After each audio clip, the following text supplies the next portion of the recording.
नमस्कार दोस्तों, स्वागत है आपका स्टडी फॉर सिविल सर्विसेज में। वीडियो को पूरा देखिए। कोई भी आपका फीडबैक है, कोई सजेशन है, तुरंत वीडियो में कमेंट करके जरूर बताइए। अच्छा लगे तो वीडियो लाइक जरूर कर लीजिए और ऐसे वीडियो लगातार फ्री में पाने के लिए चैनल को तुरंत सब्सक्राइब कर लीजिए और बेल आइकन को जरूर टैप कर लीजिए ताकि आगे भी सारे वीडियो आपको मिलते रहे। यूट्यूब में फॉलो करते हैं तो प्लीज ये वाला फ्री टेलीग्राम चैनल जरूर ज्वाइन कर लीजिएगा। सारे नोटिफिकेशन, सारे अपडेट यहीं पे आते हैं, ध्यान रखिएगा। स्टडी फॉर सिविल सर्विसेज का कोई भी पेड ग्रुप अगर आपको ज्वाइन करना है तो सिर्फ 8564805309696086086445 यही नंबर है हमारे, सिर्फ जहां पे कॉल या व्हाट्सएप कर सकते हैं। इंस्टाग्राम पे हमारा पेज जरूर फॉलो कर लीजिएगा, स्टडी फॉर सिविल .सर्विसेज है। ट्विटर पे हमको जरूर फॉलो कर लीजिएगा, @स्टडी फॉर सिविल्स है। नमस्कार दोस्तों, एक बार फिर से आपका बहुत बहुत स्वागत है स्टडी फॉर सिविल सर्विसेज में। और मैं एसके त्रिपाठी आज आप सभी के साथ जो हमारी daily current affairs news analysis की सीरीज है उसको यहाँ पर बाइलिंगुअल मैनर में कंटिन्यू करूंगा, कवर करूंगा। और ये जो आर्टिकल्स आप लोगों को यहाँ पर उपलब्ध कराए जाते हैं वो गवर्नमेंट की सारी लीडिंग जो वेबसाइट्स है और जो लीडिंग न्यूज़पेपर्स है वहां से कलेक्ट किए जाते हैं, फिर आप लोगों को यहाँ पर उपलब्ध कराए जाते हैं जो आपके लिए specially for UPSC civil services और उसके साथ ही जो स्टेट पीसीएस के एग्जामिनेशंस होते हैं उनके पर्सपेक्टिव में प्रीलिम्स और मेंस दोनों ही दृष्टिकोण से ये सीरीज आपके लिए बहुत ही ज्यादा लाभदायी सिद्ध होगी। तो आप लोग इस सीरीज को कंटिन्यूअस देखें और इसका महत्तम लाभ भी अर्जित करें। साथ ही दोस्तों, अगर आपने इस वीडियो में 10,000 लाइक्स का टारगेट कंप्लीट किया तो आप लोगों को जो इसकी पीडीएफ है फ्री ऑफ कॉस्ट प्रोवाइड कराई जाएगी हमारे टेलीग्राम के चैनल में। उसके लिए आप हमारा टेलीग्राम का चैनल जरूर ज्वाइन कर ले और साथ ही हमारा इंस्टाग्राम का पेज भी जरूर फॉलो कर ले। तो आइए आगे की ओर चलेंगे, देखेंगे किन टॉपिक्स को देखने जा रहे हैं हम लोग। तो सबसे पहले यहाँ पर देव यत्नम की बात की गई है। ये एक तरीके का सम्मेलन है जिसमें मंदिर के संदर्भ में जो वास्तुकला है, जैसे आप लोगों ने सुना होगा कि 3 मेन शैलियां होती हैं। नॉर्थ में देखेंगे तो नागर है, साउथ में देखेंगे तो द्रविड़ है, दोनों के बीच का जो मिक्सचर है उसको बेसर बोला जाता है। आप लोगों ने देखा होगा, ठीक है ना। मंडपा वगैरह सुना होगा, पंचायतन शैली सुना होगा आपने, है ना, रथ स्टाइल सुना होगा आप लोगों ने। तो ये सारी चीजें आप लोगों ने सुना होगा, है ना। तो ये उसी के अंतर्गत है जो हम आजादी का अमृत महोत्सव बना रहे हैं। तो किस तरीके से जो है हम विश्व गुरु वापस से बन जाए, है ना, और किस तरीके से जो है हम अपनी मंदिर की जो वास्तुकला है उसको ऐसे डेवलप करें कि उसका मल्टी डायमेंशनल अप्रोच में उसका बेनिफिट अवेल कर सके। तो आर्ट एंड कल्चर का पार्ट है, जीएस पेपर 1 में रखेंगे इसको। और दूसरा जो है हमारा पार्ट जो है आज टॉपिक जो है एजुकेशन से रिलेटेड है, प्राइवेट सेक्टर की बारे में चर्चा की गई है क्योंकि अभी यूक्रेन से बहुत सारे जो स्टूडेंट्स फंसे हुए हैं वॉर के कारण, वहां से लौटने की मतलब असमंजस में पड़े हुए हैं कि किस तरीके से लौटे और हेल्प और मदद की मांग कर रहे हैं सरकार से लगातार। तो जो एमबीबीएस करने वगैरह यूक्रेन चले जाते हैं, तो इस तरीके से ये चर्चा उठी कि भैया हमारे यहाँ हायर एजुकेशन के लिए इंटरनेशनल स्टैंडर्ड से जो सिंक्रोनाइज हो, अलाइन हो, वैसे जो है इंस्टीट्यूट्स खोले जाए। तो जो हमारे यहाँ से आउटफ्लो हो जाता है ह्यूमन रिसोर्स का वो नहीं होगा और जो हमारे यहाँ जो फॉरेन रिजर्व है वो भी बढ़ेगा, है ना। तो इस तरीके से यहां पर चर्चा की गई। जीएस पेपर 2 का पार्ट है एजुकेशन का। इसके बाद एनसीपीसीआर की बात है ना, 2007 में लाया गया था, 2005 का एक्ट है ये। इसको देखेंगे हम लोग, national commission for protection of child rights, मतलब बाल अधिकार से संदर्भित है ये आपके, उनके संरक्षण के लिए कार्य करता है। जितनी नीतियां बनाई जाएंगी, उनके अधिकारों को किस तरीके से बनाए रखा जाए, उनको किस तरीके से अपॉर्चुनिटी दी जाए कि वो अपने अधिकारों का उपभोग करते हुए अपने जीवन में उत्कृष्ट प्रदर्शन कर पाए, है ना। तो उससे देखेंगे हम लोग कि क्या है, उससे संदर्भित चीजें यहां पर दी गई हैं, इंपॉर्टेंट है। जीएस पेपर 2, 3rd और मतलब 2nd और 3rd दोनों में रख सकते हैं। उसके बाद इंटरनेशनल स्पेस स्टेशन की चर्चा की गई है। इसमें ट्वीट किया है रशिया ने कि भैया हम जो है स्पेस स्टेशन को भी जो है वहां पर भी जो है उसको भी नुकसान पहुंचा सकते हैं और इस डील से हम बाहर आ जाएंगे, उन्होंने ऐसा बोला है, ठीक है ना। तो इसको देखेंगे हम लोग। ये एक ऐसा स्टेशन होता है स्पेस में जहां पर आर्टिफिशियल कृत्रिम एक ऐसा जो है एटमॉस्फेयर बनाया जाता है कि वहां पर किस तरीके से जो एस्ट्रोनॉट्स जाएंगे रिसर्च एंड डेवलपमेंट के लिए, रिसर्च वगैरह के लिए, तो कैसे अपना जीवन यापन करेंगे, है ना। किस तरीके का ग्रेविटेशन होगा, वहां पर हवा पानी की उपस्थिति नहीं है, तो किस तरीके से एक जो है आर्टिफिशियल एनवायरमेंट बनाया जाए कि वहां पर ये लोग सस्टेन कर सके, है ना। तो जैसे मून मिशन है हमारा, है ना, मार्स मिशन है, तो उसके संदर्भ में देखेंगे, ये इंपॉर्टेंट है आपका, ठीक है। 3rd पेपर का पार्ट है। इसके बाद एक्सटेंडेड प्रोड्यूसर रिस्पॉन्सिबिलिटी गाइडलाइन 2016 के अंतर्गत जो प्लास्टिक के अंतर्गत जो वेस्ट मैनेजमेंट आया था हमारे यहाँ, ठीक है ना, जो जिसको आप कचरा जो है या अपशिष्ट प्रबंधन बोलते हैं, तो उसके अंतर्गत गाइडलाइंस दी गई हैं, है ना। एक्सटेंडेड प्रोड्यूसर रिस्पांसिबिलिटी, आपको नाम से ही समझ में आ रहा होगा, जीएस पेपर 3rd का पार्ट है कि जो उसका उत्पादन कर रहे हैं उनको भी उत्तरदायी बनाया जाए कि किस तरीके से आप रिसाइकल करेंगे और किस तरीके से आप जो है एनवायरमेंटल जो एस्पेक्ट है उस पर काम करेंगे, तो उससे संदर्भित चीजें देखेंगे कि क्या है। ठीक है, इंपॉर्टेंट है सारे टॉपिक्स आज के। और यहाँ पर जो पहला है बिल्कुल कंटेक्चुअल पार्ट है कि यहाँ पर जो हमारे यूनियन कल्चर मिनिस्टर हैं उन्होंने इनॉग्रेशन किया है देवयत्नम का, और ये एक तरीके का कॉन्फ्रेंस है टेंपल और उससे रिलेटेड जो आर्किटेक्चर है उसके संदर्भ में। कहां पर किया है? तो हम्पी कर्नाटक में। इंपॉर्टेंट है, कंटेक्चुअल पार्ट है, प्रीलिम्स में स्टेटमेंट फ्रेम किया जा सकता है। अब ये सेलिब्रेशन है, मैंने पहले ही बताया, आजादी के अमृत महोत्सव का, और इसका जो है जो इसको ऑर्गेनाइज किया जा रहा है 25-26 फरवरी को। कौन कर रहा है? तो ASI कर रहा है। ठीक है ना, ये जो है बहुत पुरानी संस्था है, इसकी स्थापना कब हुई थी ब्रिटिश एरा में, बताइएगा जरा। ठीक है ना, मिनिस्ट्री ऑफ कल्चर तो इसमें इन्वॉल्व होगी ही। और ये जो साइट है हम्पी, वैसे भी कर्नाटका हम्पी, ये जो साउथ वाली आप पूरी बेल्ट देख रहे हैं आर्किटेक्चर के लिए बहुत ज्यादा फेमस है। तो ये ऑलरेडी यूनेस्को की जो वर्ल्ड हेरिटेज साइट है उसमें क्या है? एम्बेडेड है। तो बताइएगा वर्ल्ड हेरिटेज साइट में कितने ऐसी साइट्स हैं जो इंडिया की उसमें क्या है, रखी गई है? इसको कमेंट बॉक्स में बताइएगा और कमेंट जरूर किया करिए। मैं रोज आप लोगों से विनम्र निवेदन करता हूं, है ना, इससे जो है मजा आता है, जो टू वे कम्युनिकेशन होता है, हम लोगों को भी मोटिवेशन मिलता है। ठीक है, यहां पर जो कॉन्फ्रेंस की सिग्निफिकेंस बता रहे हैं, तो सीधी बात है कि यहां पर एक प्लेटफॉर्म होगा जहां पर ये चर्चा कर सकेंगे, है ना, विमर्श कर सकेंगे, और ये देख सकेंगे कि किस तरीके से जो है भारत में जो मंदिर की जो विरासत है हमारी भारतीय वास्तुकला की, उसको हम संरक्षित कर सके आर्ट और कल्चर के संदर्भ में, और किस तरीके से वापस से विश्व गुरु बन सके। क्योंकि एक विजन हमारे प्रधानमंत्री जी ने डिसाइड किया था, 5 V's जिनको दिया है उन्होंने नाम, डेवलपमेंट, विकास, विरासत, विश्वास, विज्ञान, और जो आपका इसके साथ ही हम विश्व गुरु वापस से बन सकते हैं। ठीक है ना, तो उस संदर्भ में ये एक अगला कदम है हमारा। ठीक है, अब ये जो है देवयत्नम, ये क्या है? ये सिर्फ भगवान का एक घर ना होकर, भगवान का घर तो है ही, लेकिन केवल उसकी उतनी इंपॉर्टेंस नहीं है, ये भी समझिए। उसकी इंपॉर्टेंस ये भी है कि वहां पर सिर्फ वर्शिप नहीं की जाएगी, वहां पर सिर्फ कर्मकांड नहीं किए जाएंगे, ये एक केंद्र के रूप में बनाया जाएगा जहां पर शिक्षा दी जाएगी, कल्चर के बारे में बताया जाएगा, music, science, tech, rituals, tradition, परंपरा, इस तरीके की एक्टिविटीज को वहां पर परफॉर्म किया जाएगा, जो एक तरीके से सामाजिक ताने बाने को सशक्त करेगी और समाज को एक शेप देगी। ठीक है ना, तो इसके बाद जो गवर्नमेंट इनिशिएटिव्स है उनके बारे में बात करेंगे। तो सीधी बात है कि अभी होयसाला जो है आपका बेल्लूर में, उसको और सोमनाथपुर को यूनेस्को वर्ल्ड हेरिटेज लिस्ट में शामिल करने के लिए भारत सरकार ने वहां पर आग्रह किया है, प्रस्तावित किया है इनको। इसके बाद जो हमारे यहाँ अयोध्या में भगवान श्री राम का जो ग्रैंड टेंपल बनाया गया है, ये भी एक आपका क्या है, इनिशिएटिव है गवर्नमेंट का। उसके बाद आप देखिए यहाँ पर जो लिखा गया है कि जो काशी विश्वनाथ कॉरिडोर बनाया गया है, तो ये हमारा जो एंशिएंट टाइम से आप देखेंगे तो ये स्पिरिचुअल कैपिटल रहा है, 250 साल का इसका इतिहास है ना, लगभग बता रहे हैं ये। तो यहाँ पर बोला जा रहा है कि उसको रिजोनोवेट किया जा रहा है, उसको और मोर एक्सेसिबल, मतलब ज्यादा वहनीय बनाया जा रहा है, ज्यादा वहां पर जो है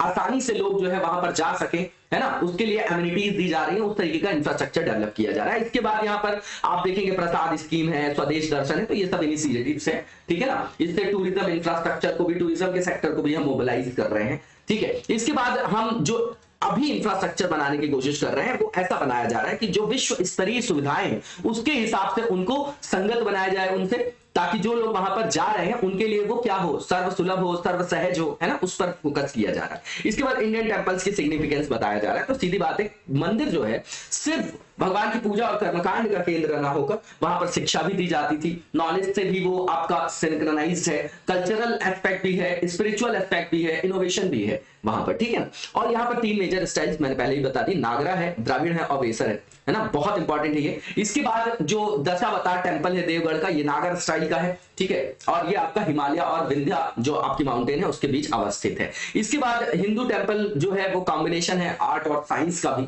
इसमें शिल्प शास्त्र का भी यूज किया गया है, ज्योमेट्री का भी, सिमेट्री का भी और वास्तु शास्त्र का भी। और टेंपल जो है प्रमोट करता है एकता, अखंडता को और सभ्यता को, सामाजिक सभ्यता, सिविक सेंस को डेवलप करता है। ठीक है, इसके बाद जो नेक्स्ट हमारा आर्टिकल है, यहाँ पर प्राइवेट सेक्टर की भूमिका की बात की जा रही है, किस संदर्भ में, एजुकेशन में। ठीक है, तो इसके बारे में हम लोग देखेंगे, ये न्यूज में क्यों है, ये नॉर्मल सा पॉइंट है यहाँ पर। ठीक है, तो यहाँ पर ये मानना है हमारा सरकार का कि अगर भारत में ही ऐसे इंस्टीट्यूट, ऐसे उत्कृष्ट संस्थान बना दिया जाए जो वर्ल्ड के अंतरराष्ट्रीय मानकों से संदर्भित हो और यहाँ पर ही उनको वो सुविधाएं दी जाए, तो ये जो आउटफ्लो हो जाता है हमारे यहाँ से, ये बच जाएगा। ठीक है, इसके बाद जो है प्राइवेट यूनिवर्सिटीज के बारे में बताया जा रहा है कि किस तरीके से जो है इसको स्थापित किया जाता है। तो इसको या तो एक ट्रस्ट के रूप में या सोसाइटी के रूप में जो है रजिस्टर कराया जाता है, ठीक है ना। और ये जो है आपका केवल प्रॉफिट एंटिटी नहीं है, समझिएगा, केवल वर्ड लगा है, पंक्चुएशन है कि ना केवल ये एक लाभ इकाई है बल्कि यहां से ही हम अपने देश के भविष्य को निर्धारित करते हैं, क्योंकि यहां से ह्यूमन रिसोर्स को डेवलप करते हैं। तो ये संसद के किसी एक्ट से, है ना, जिसको हम सेंट्रल यूनिवर्सिटी बोलते हैं, राज्य का अगर कोई एक्ट लाया गया अधिनियम तो उसको राज्य विश्वविद्यालय बोलते हैं। और एक और भी तरीके का जो निजी विश्वविद्यालय होता है जो किसी अधिनियम के माध्यम से जो है नहीं स्थापित किया गया, और एक और तरीका है जिसको डीम्ड यूनिवर्सिटी भी बोलते हैं, ठीक है ना। ये सब आप लोगों ने सुना होगा। अब इसके बारे में प्रावधान बताया जा रहा है कि क्या रीजंस है जो प्राइवेट सेक्टर का जो है वो इमरजेंस देखा गया इंडियन एजुकेशन सिस्टम में। तो आर्टिकल 45 डीपीएसपी में लिखा गया है कि हमारे यहाँ जो प्राथमिक शिक्षा है वो मुफ्त होनी चाहिए और अनिवार्य रूप से लागू किया जाना चाहिए, ठीक है ना। किस एज की बात की गई, 6 से 14 साल तक की बात की गई है वहां पर, ठीक है। तो इसके कारण क्या हुआ कि स्टेट का जो इन्वॉल्वमेंट है हायर एजुकेशन में वो कम हो गया, ऐसा ये पॉइंट बता रहे हैं। अब इसके बाद जो है तर्क दिए जा रहे हैं। अब यहां पर बताया जा रहा है कि और ज्यादा प्रतिस्पर्धी बनाने के लिए एजुकेशन सेक्टर को, है ना, जो है, और यहां पर इकोनॉमिक डोमेन भी है, वहां पर लाभ भी होता है, इसलिए भी जो है प्राइवेट सेक्टर यहां पर आते हैं। और यहां पर यह भी एक बहुत बड़ा कारण है कि हम ये मानते हैं कि सरकारी जो संस्थान, स्कूल में देखे चाहे कॉलेज में, तो वहां पर यह बोला जाता है कि ये जो है आपकी एफिशिएंट नहीं है अंतरराष्ट्रीय मानकों के संदर्भ में, तो वहां पर जो है प्राइवेट एंटिटी को एक लूप होल जो है मिल जाता है जिससे वो वहां पर जाकर एंट्री करते हैं, ठीक है ना। और अच्छा भी है, निजी क्षेत्र को भी आगे आना चाहिए, सामाजिक अवसंरचना को सशक्त करना चाहिए, ठीक है। इसके बाद यहां पर जनसंख्या में भी तीव्र वृद्धि के कारण जो है शिक्षा की मांग को पूरा करने के लिए जो है प्राइवेट सेक्टर का इन्वॉल्वमेंट यहां पर आवश्यक है, इस कारण से भी हुआ है। इसके बाद देखेंगे कि बहुत ज्यादा फाइनेंशियल स्ट्रेस है ना, कोविड भी आ गया, लगातार घोटाले भी चल रहे हैं, तो हायर एजुकेशन में एक्सपेंडिचर जो हमारा है वो अभी वर्ल्ड के कंपैरिजन में देखेंगे तो बहुत कम है ना। जीडीपी का 3.5% भी नहीं करते हैं हम लोग वहां पर, है ना, उससे अधिक नहीं है हमारा जो एक्सपेंडिचर है। तो ये जो है इंटरनेशनल लेवल पे देखें, उनके रिस्पेक्ट में देखें तो बहुत कम है, ठीक है। इसके बाद यहां पर जो है ये बताया जा रहा है कि एजुकेशन को केवल सोशल सर्विस के रूप में नहीं देखा जाता है, ये एक तरीके का इकोनॉमिक इन्वेस्टमेंट, मतलब कैपिटलिस्ट डोमेन देखेंगे तो वो भी एक आयाम है जिसके कारण प्राइवेट प्लेयर जो है हायर एजुकेशन में अपनी एंट्री करते हैं। अब इसके बाद आप देखेंगे कि यहां पर ये बताया जा रहा है कि कॉमन परसेप्शन मैंने पहले ही बता दिया कि गवर्नमेंट जो इंस्टीट्यूट्स हैं वहां पर जो है क्वालिटी से कॉम्प्रोमाइज किया जाता है, मतलब वो इतने एफिशिएंट नहीं होते, इसलिए भी निजीकरण को बढ़ावा मिल जा रहा है। इसके बाद जो आप प्राइवेट कॉलेज का इंफ्रास्ट्रक्चर देखेंगे तो उनके पास जो इक्विपमेंट्स होते हैं वो मॉडर्न होते हैं, मॉडर्न टेक्नोलॉजी से जो है एम्बेडेड होते हैं, इसलिए भी लोग जो है वहां उसको प्रेफर करते हैं, ठीक है। और वहां का जो करिकुलम वगैरह है वो भी आज की हिसाब से, आज की तकनीक से जो है वो सिंक्रोनाइज्ड है, सुसंगत है, ठीक है। इसके बाद यहां पर बताया जा रहा है कि गवर्नमेंट इंस्टीट्यूट्स में करप्शन बहुत ज्यादा प्रिवेलेंट है। इसके बाद ये बताया जा रहा है कि जो उच्च शिक्षा का जो प्राइवेटाइजेशन हुआ उससे जो इंस्टीट्यूशंस हैं उनको ऑटोनॉमी मिली है, इससे जो सरकार पर निर्भरता कम हुई है, इसके कारण भी मोटिवेशन मिलता है कि प्राइवेट सेक्टर के प्लेयर्स जो है एजुकेशन के सेक्टर में आए। अब यहां पर जो है बोला जा रहा है कि वे फॉरवर्ड, तो यशपाल कमेटी बनी थी 2008 में, उन्होंने बोला कि भैया जो प्राइवेट प्लेयर्स हैं जो प्रोवाइड कर रहे हैं या किसको, एजुकेशन को, या एजुकेशन सिस्टम में इंडल्ज हैं, तो आप ये समझ के चलिए कि वो सिर्फ जो है पैसा कमाने का एक आयाम नहीं है, उनको जो है इसी मोटिव के कारण नहीं आना चाहिए कि केवल लाभ होगा, वहां पर एजुकेशन को एज अ नेशनल कैपिटल के रूप में लेके चलने की जरूरत है, क्योंकि वहीं से हम देश का भविष्य निर्धारित करते हैं, ये एसेंस है इसका। इसके बाद यहां पर बोला जा रहा है कि अभी जो गवर्नमेंट की हालत है वो ऐसी है कि वो इस तरीके का फाइनेंशियल बर्डन नहीं ले सकती है, और जीडीपी में एक्सपेंडिचर भी हमारा वैश्विक संदर्भ में बहुत कम है, ठीक है ना। तो इसको बढ़ाने की आवश्यकता है, 8% तक ले जाने की जरूरत है, जो हमारे अंतरराष्ट्रीय मानक से संदर्भित हो पाएगा, ठीक है ना। वे फॉरवर्ड की बात करें तो सीधी बात है कि वित्तीय जो सहायता है उसको बढ़ाने की आवश्यकता है। इसके बाद यहां पर यह बोला जा रहा है कि इससे होगा क्या, तो देखिए जितने अंतरराष्ट्रीय मानकों से संदर्भित, स्टैंडर्ड से संदर्भित हमारे यहाँ इंस्टीट्यूट्स होंगे, तो जो लोग बाहर जा रहे हैं, आउटवर्ड जो फ्लो हो रहा है हमारे यहाँ स्टूडेंट्स का भी और फॉरेन रिजर्व को भी, उसको भी बचा सकेंगे हम लोग, ठीक है ना, ये बोला जा रहा है यहाँ पर। इसके बाद जो यहाँ पर एक्सलेंस जो है कॉलेजेस है ना, सेंटर ऑफ एक्सीलेंस, उनको स्थापित करने की आवश्यकता है, पब्लिक और प्राइवेट सेक्टर दोनों जगह, ठीक है। इसके बाद ग्रॉस इनरोलमेंट रेशो है, जिसको हम सकल नामांकन अनुपात बोलते हैं, तो 100% से भी जो है लगभग 100% है प्रारंभिक शिक्षा के संदर्भ में देखें, लेकिन उच्च शिक्षा के संदर्भ में देखें तो देखिए सीधा 1/4 हो जाएगा, 27% है। तो भैया यहां पर भी इसको बढ़ाने की जरूरत है। इसके बाद यहां पर बोला जा रहा है कि जो प्राइवेट कॉलेजेस हैं वो चार्ज बहुत ज्यादा लेते हैं, तो कई सारे जो लोग हैं जिनकी आर्थिक स्थिति ठीक नहीं और वो मेधावी छात्र हैं, तो उनके लिए जो है शिक्षा का क्षेत्र जो है दुर्गम बन जाता है और उनकी शिक्षा वहां से बाधित हो जाती है, ठीक है ना। तो जो निजी संस्थान है उनके जो शुल्क है या फ्री स्ट्रक्चर है उसको रेगुलेट करने की आवश्यकता है, ठीक है। और यहां पर जो है उच्च शिक्षा के अंतर्गत ना केवल एक्सपेंशन करना है कि ज्यादा से ज्यादा बिल्डिंग्स खड़ी कर दी, कॉलेज बना दिए, वहां पर क्वालिटी से कॉम्प्रोमाइज नहीं करना है, वहां पर भी क्वालिटी एनहांसमेंट की आवश्यकता है, क्वालिटेटिव एस्पेक्ट में, ठीक है ना, तो गुणवत्ता में जो उन्नयन की आवश्यकता है। इसके बाद जो नेक्स्ट टॉपिक हमारा national commission for protection of children rights, जो चाइल्ड राइट्स है। देखिए यूएनसीआरसी पे एक दिन मैंने बताया भी था आपको और बोला भी था कि बताइएगा क्या प्रमुख आयाम है, ये यूपीएससी मेंस में फ्रेम किया गया था। जब ये क्वेश्चन आया तो सब लोगों को लगा कि अनएक्सपेक्टेड है, लेकिन ऐसा नहीं है। उस समय भारत सरकार ने बोला कि हम इससे अलाइन करके आगे के जो मूल्य है, इसके जो मानक है, उसको भी यहां पर हम अपनाएंगे, है ना। और ये बहुत इंपॉर्टेंट मुद्दा भी है क्योंकि जो बालकों के संदर्भ में उनके अधिकारों का हनन होता है और उनका जो है बहुत गलत दुरुपयोग भी किया जाता है, क्राइम कराने के लिए, भिक्षा मंगवाने के लिए, है ना। यहाँ पर ह्यूमन ट्रैफिकिंग का भी मुद्दा आता है ना, ड्रग्स ट्रैफिकिंग का भी मुद्दा। तो सारे मुद्दों को एड्रेस करने के लिए पहली चीज कि बालक जो है उनके अधिकारों का संरक्षण करना है और उनको उस तरीके की सुविधाएं देना है कि वो अपने जीवन में उत्कृष्ट प्रदर्शन करके और देश के लिए भी अपना योगदान कर सके, क्योंकि यही देश का भविष्य है। अब ये कैसी बॉडी है ये जानने की जरूरत है। तो एक एक्ट के द्वारा बनाई गई तो स्टैच्यूटरी बॉडी है। ये एक्ट लाया गया 2005 में, ठीक है। ये किसके अंतर्गत काम कर रहा होगा तो WCD, क्योंकि वुमेन और चाइल्ड डेवलपमेंट मिनिस्ट्री आएगी इसके अंतर्गत, और इसका मोटो जो है वो क्या है, भविष्यो रक्षति रक्षिता, ठीक है ना। इसके बाद जो नेक्स्ट पॉइंट यहां पर बताया जा रहा है, की पॉइंट्स इसके बारे में, तो मैंने बताया कि चिल्ड्रन के राइट्स के, चाइल्ड के राइट्स के संदर्भ में वही जो है उसी के संदर्भ में ये जो है कार्यरत होते हैं, है ना। उनके अधिकार केंद्रित अप्रोच है उनका, किसके, बच्चों के। तो उनसे संदर्भित कोई विधि है, कानून है, कोई प्रोग्राम है, पॉलिसी है, एडमिनिस्ट्रेटिव मैकेनिज्म है, तो वो वहां पर काम करते हैं, वहां पर अपनी ओपिनियन को रखते हैं, ठीक है ना, और बाल अधिकार का संरक्षण करते हैं। इसके बाद ये बोला जा रहा है कि जो भी यूएनसीआरसी के अंतर्गत मानक है उसके संदर्भ में किस तरीके से उन मानकों को अपनाना है उसके लिए भी कार्यरत होते हैं और सरकार को वहां सलाह भी देते हैं। अब यहाँ पर बच्चों की डेफिनेशन जो यूएनसीआरसी या इंटरनेशनल लेवल पे देखेंगे तो सिर्फ एक है कि जो बच्चा जन्म लिया और 18 वर्ष से छोटा है वो आपका बच्चा है, ठीक है ना। और हमारे यहाँ क्या है, कंफ्यूजन है। आप इंडस्ट्रियल एक्ट के अंतर्गत देखेंगे तो उसमें अलग है, उसके बाद जुवेनाइल में अलग है ना। तो ये हमारे यहाँ यूनिफॉर्मिटी नहीं, ये एक समस्या भी है, ठीक। इसके बाद यहाँ पर देखेंगे कि जो चिल्ड्रन को इसलिए फोकस किया जाता है क्योंकि जो 15 वर्ष से 59 वर्ष तक कार्यशील जनसंख्या, तो 59 के बाद वाली जो है आश्रित जनसंख्या में आ जाएगी, 15 से पहले वाले, तो ये सबसे ज्यादा वल्नरेबल ग्रुप्स हैं, ठीक है। और ये देश का भविष्य है, तो इनके ऊपर फोकस करना जरूरी है, ठीक है। अब इनके जो है ये पूरी बॉडी के बारे में बता रहे हैं कि इसका स्ट्रक्चर कैसा है। तो चेयरपर्सन होते हैं जो आपके उत्कृष्ट व्यक्ति हो, प्रतिष्ठित व्यक्ति हो, जिनके पास बाल अधिकार के संरक्षण या संदर्भ में या बाल कल्याण के संदर्भ में उनका जो रिकॉर्ड है कार्य का वो क्या है, अनुकरणीय है, ठीक है। इसमें 6 सदस्य होते हैं, इसमें कम से कम 2 महिला सदस्य होना शामिल है, जो आपके बाल अधिकार के डोमेन में स्पेशलिस्ट भी होना चाहिए, है ना। उसके यहाँ पर एग्जाम्पल दिया है कि बाल शिक्षा, बाल स्वास्थ्य देखभाल, उनकी किशोर न्याय, है ना, या वल्नरेबल्स की देखभाल, विकलांग बच्चे, बाल श्रम का उन्मूलन, तो इन क्षेत्रों में उनकी विशेषज्ञता होनी चाहिए। 2 वुमेन्स जो है यहाँ पर क्या होने चाहिए, कम से कम होने चाहिए। अभी बताइए इसमें कोई अमेंडमेंट वगैरह भी हुआ है क्या ह्यूमन राइट्स कमीशन में, जिसमें यहां से भी किसी व्यक्ति को वहां पर सम्मिलित किया गया, ऐसा कुछ हुआ है क्या पिछले 1-2 वर्षों में? ये करंट अफेयर्स है, यहां से तुरंत लिंक करके हमको पढ़ना चाहिए, ठीक है ना। जहां ह्यूमन राइट्स पढ़ेंगे हम चिल्ड्रन का भी राइट्स पढ़ेंगे, ठीक है ना। ये सब चीजें आप देख लीजिएगा।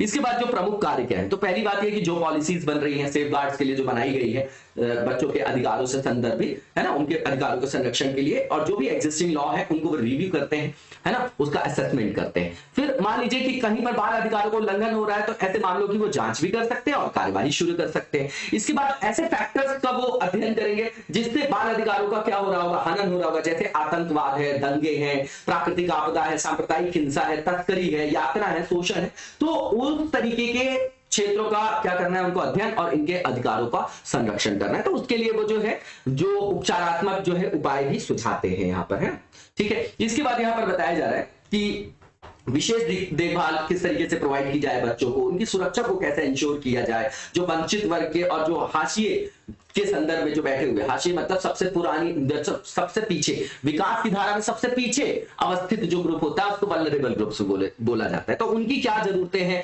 जरूरतों के हिसाब से कैसे इनिशिएटिव्स लिए जाने हैं, तो उसके लिए भी ये आपके वहां पर सलाह देते हैं सरकार को, और R&D भी करते हैं ये चिल्ड्रन राइट्स के, चाइल्ड के राइट्स के संदर्भ में। और इसके बाद यहाँ पर बताया जा रहा है कि इसमें जो है शिक्षकों को भी प्रशिक्षित करते हैं, क्योंकि शिक्षक ही तो बच्चे से जो है स्कूल में क्या कर सकता है, इंटरेक्शन कर सकता है और उनके पूरे व्यक्तित्व और कैरेक्टर को बिल्ड कर सकता है। तो उनको उनके अधिकारों के बारे में कैसे बताना है ना बच्चों को, तो इसके लिए जो ट्रेनिंग वगैरह भी करते हैं, प्रोवाइड कराते हैं, ये प्रशिक्षित करने का काम करते हैं। और यहाँ पर बोलते हैं कि स्कूल का जो आपका पाठ्यक्रम है उसमें बाल अधिकारों से संरक्षित जो प्रावधान है उनको आप सम्मिलित भी करिए। ठीक है, अब यहाँ पर समझिएगा कि जो आपका नेक्स्ट टॉपिक है, इसमें आईएसएस की बात की गई, इंटरनेशनल स्पेस स्टेशन। बिल्कुल सिंपल सा टॉपिक है। पहली चीज ये कि रशिया ने यहाँ पर बोला है ट्वीट करके कि भैया हम जो है यूएस बड़ा सैंक्शन लगा रहा है तो हम इंटरनेशनल स्पेस स्टेशन को स्पेस से गिरा सकते हैं, है ना। ठीक बात है। अब यहाँ पर स्पेस स्टेशन क्या है ये हमारे लिए जानना जरूरी है। तो ये एक तरीके का एक आर्टिफिशियल ऐसा एटमॉस्फेयर बनाया जाता है जो कैपेबल हो जाए कि जो भी हमारे क्रू मेंबर्स जा रहे हैं स्पेस क्राफ्ट में,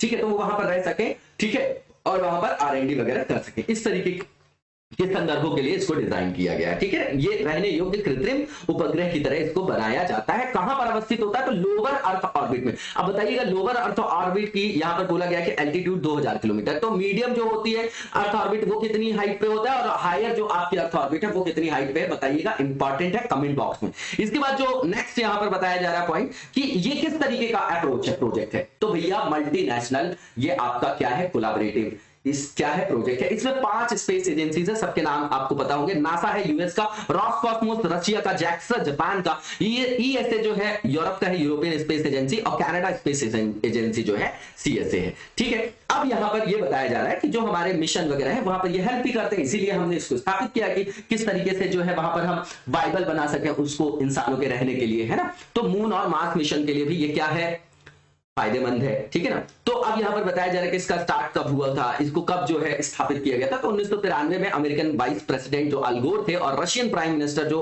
विक्टर, जो आपके क्या नाम है, विक्टर चेर्नोमिर्डिन, है ना, उन्होंने इसकी नींव रखी थी। और इसी को बाद में अंततः जो है अंतरराष्ट्रीय अंतरिक्ष स्टेशन बनाया गया। जब बनाया गया था तो स्पेस स्टेशन के रूप में बनाया गया था। ठीक है, अब इसके बाद यहां पर बताया जा रहा है कि इसमें पहला क्रू जब गया तो कब गया आईएसएस में, तो 2000 में गया। ठीक है ना। और ये जो है यहां पर जो इसकी स्पेशलिटी बताई जा रही है कि 92 मिनट में, ध्यान दीजिएगा, 92 मिनट्स में ये पृथ्वी का लगभग एक चक्कर लगाता है और प्रतिदिन जो है 15.5 जो है परिक्रमा पूरी करता है। ठीक है, अब ये इंटरनेशनल स्पेस स्टेशन जो है एक आर&डी के लैबोरेटरी के रूप में भी काम कर रहा है, जहां पर ग्रेविटी का, पानी का, हवा का, सारी चीजों को हम वहां पर क्या करते हैं, आर&डी के अंतर्गत लाते हैं। क्यों, क्योंकि हम यहाँ पर वहां पर यही तो ढूंढ रहे कि क्या वहां पर जीवन की संभावना है। तो इसमें जो है क्रू मेंबर जो जाते हैं वो किस तरीके का अध्ययन करते हैं, तो बायोलॉजी देखते हैं, मानव जीव विज्ञान देखेंगे, फिजिक्स देखेंगे, एस्ट्रोफिजिक्स देखेंगे, एस्ट्रोसाइंस देखेंगे, वहां पर एस्ट्रोसाइंस देखेंगे, मौसम विज्ञान देखेंगे, और भी जो अन्य आयाम है जो जीवन की संभावना से संपृक्त है उनका अध्ययन वहां पर किया जाता है। अब ये जो है 2024 में एक्सपायर होने वाला है। ठीक है ना। तो क्यों, क्योंकि यहां पर फंडिंग का क्राइसिस हो गया और रशिया ने पहले ही बोल दिया कि हम क्विट कर देंगे प्रोजेक्ट से 2025 में। लेकिन नासा का कहना है कि ये वैसे भी जो अपनी वैलिडिटी से बाहर चला गया है, ठीक है ना, 2024 में जो है इसकी वैलिडिटी खत्म हो जाएगी, है ना। ये 15 साल के लिए बनाया गया था पहली चीज, तो उससे समय सीमा पार मतलब समय सीमा जो है पार कर चुका है ना। तो वैसे भी जो है इसको जो है अब ये क्या नहीं रह गया, वाइबल नहीं रह गया, उसका कहना है नासा का। ये देखेंगे हम नासा के कंसर्न में। इसके बाद ये कंडीशन उठी क्यों, रशिया वाला मैटर क्यों आया, तो सीधी बात है यूक्रेन में जो क्राइसिस चल रहा है, तो यूएस और ईयू के साथ जो उनकी टेंशन चल रही सैंक्शंस, तो उसके संदर्भ में आप देखेंगे तो रशिया चाइना जो है वैसे भी आइडियोलॉजी के लेवल में वो एक दूसरे का सपोर्ट करते हैं ना। ये बैलेंस ऑफ पावर है, ये कैपिटलिस्ट अप्रोच वाले हैं, ये सोशलिस्ट अप्रोच वाले हैं। तो उस तरीके के संबंधों को ये क्या कर रहा है, मजबूत कर रहे हैं। रशिया चाइना ज्यादा क्लोज आ रहे हैं, तो ये जो है पूरे विश्व के लिए भी एक समस्या का जो है वो आयाम हो सकता है। अब जो नासा के कंसर्न है, तो सबसे पहली बात कि 15 साल इसकी वैलिडिटी उन्होंने बनाया था कि इतने दिन जो है इसको ऑपरेशनल रखना है, तो वैसे भी टाइम लिमिट क्रॉस हो चुकी है। इसके बाद जो ये स्पेस स्टेशन है एक दिन में लगभग 16 चक्कर लगा रहा है पृथ्वी के, तो उससे टेम्परेचर में बहुत ज्यादा डिफरेंस आता है कि जो सूर्य के सामने पड़ता है इसका पक्ष, जब ये रोटेशन लगाता है, मान लीजिए ये सूरज है और ये आपका चक्कर लगा रहा है, तो जब ये उसके सामने पड़ता है तो 121 डिग्री सेल्सियस तक ये गर्म हो सकता है, और उसी के जस्ट अपोजिट वाला पार्ट जो है गहरे रंग का तापमान, वहां का 157 हो सकता है। ठीक है, तो इससे जो इंटरनेशनल स्पेस स्टेशन है उसमें बहुत ज्यादा एक्सपेंशन हो सकता है, बहुत ज्यादा संकुचन हो सकता है, जो अन्य उपग्रहों के लिए खतरे के रूप में भी देखा जा सकता है, ऐसी भी आशंका होती है। ये सब कंसर्न नासा के। इसके बाद जो नेक्स्ट हमारा पॉइंट है यहाँ पर पिक्टोरल जो है यहाँ पर रिप्रेजेंटेशन है। इसके बाद एक्सटेंडेड प्रोड्यूसर रिस्पॉन्सिबिलिटी गाइडलाइंस। तो देखिए जो आपका वेस्ट मैनेजमेंट है, सॉलिड वेस्ट मैनेजमेंट है, प्लास्टिक वेस्ट मैनेजमेंट है, तो पहली चीज तो ये कैसा आपका पार्टिकल है, प्लास्टिक की बात करें तो प्लास्टिक की बात करें अगर हम, तो ये एनवायरमेंट में बहुत लंबे टाइम तक रहता रहता है तो ग्राउंड वाटर को डिप्लीट करना, सारे जो है पॉल्यूशन का ये आयाम बन जाता है। तो इसको ये रिसाइकल बहुत होता ही नहीं, बहुत लंबे टाइम तक ये रहता है ना। तो ये जो परसिस्टेंट जो ऑर्गेनिक पॉल्यूटेंट है उसके अंतर्गत आ जाएगा क्या? ये बिल्कुल आ जाएगा। अब ये समझिएगा कि ये इसके की पॉइंट्स बता रहे हैं। इसी के अंतर्गत जो है 2016 का जो प्लास्टिक वेस्ट मैनेजमेंट रूल आया था उसी के अंतर्गत कुछ गाइडलाइंस अभी सरकार ने बनाया है।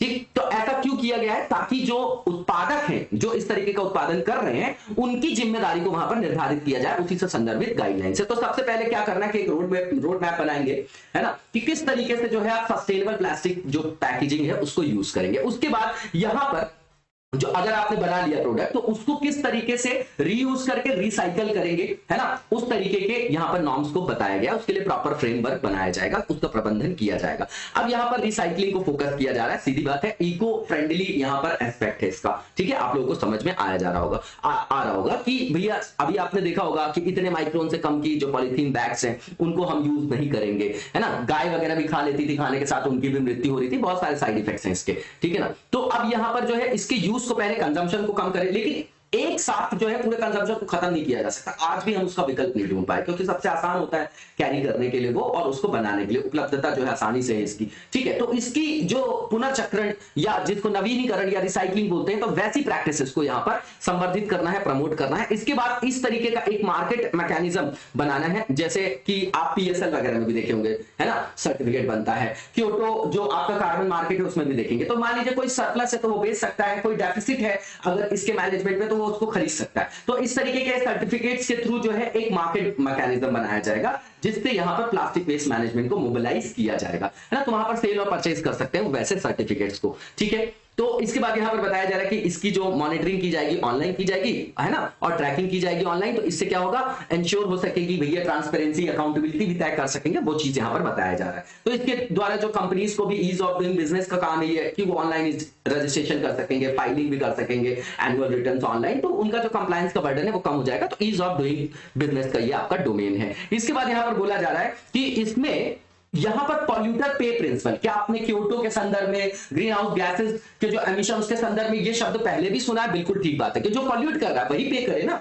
ये सिद्धांत है। इसके आधार पर गाइडलाइंस जो है वो यहां पर बनाई जाएंगी, जिससे जो भी क्षतिपूर्ति पर्यावरण के संदर्भ में हो रही है उसकी पूर्ति किया जा सके। जो लोग इस गाइडलाइन का पालन नहीं करेंगे उनको भुगतान करना पड़ेगा, कंपनसेट करना पड़ेगा। इसके बाद आगे की ओर चलेंगे और जो नेक्स्ट यहां पर हमारा फेज है वो एमसीक्यू से रिलेटेड है। सबसे पहला जो एमसीक्यू है वो यूनाइटेड नेशन जनरल असेंबली से रिलेटेड है। यूएन का पूरा स्ट्रक्चर पढ़ना ही है हमको, ये अंतरराष्ट्रीय संस्थान के अंतर्गत हमारा जीएस पेपर 2 का पार्ट है, इंपॉर्टेंट है। तो यहां पर स्टेटमेंट दिए गए हैं, बताना कौन सा करेक्ट है। तो पहला ये कि जो सबसे पहला सेशन था इसका वो आपका कब आहूत किया गया, तो 10 जनवरी 1946 को। बिल्कुल ठीक बात है। इसकी स्थापना क्यों हुई? मैंने बार बार बोला आपको कि फर्स्ट वर्ल्ड वॉर खत्म होगा तो लीग ऑफ नेशंस जो है वो जो बनाया जाएगा वो आपका खत्म हो जाएगा। फर्स्ट वर्ल्ड वॉर के बाद बनाया जाएगा, तो सेकंड वर्ल्ड वॉर हो गया तो उसकी प्रासंगिकता खत्म हो गई। तो सेकंड वर्ल्ड वॉर के बाद जो है एक ऐसे अंतरराष्ट्रीय संस्थान की आवश्यकता पड़ी जो अंतरराष्ट्रीय शांति और विकास के लिए कार्य करे, तो यूएन की स्थापना हुई। उसी के अंतर्गत ये जनरल असेंबली है। ठीक है, तो यहां पर जो है सभी मेंबर्स जो यूएन के हैं वो रिप्रेजेंट करते हैं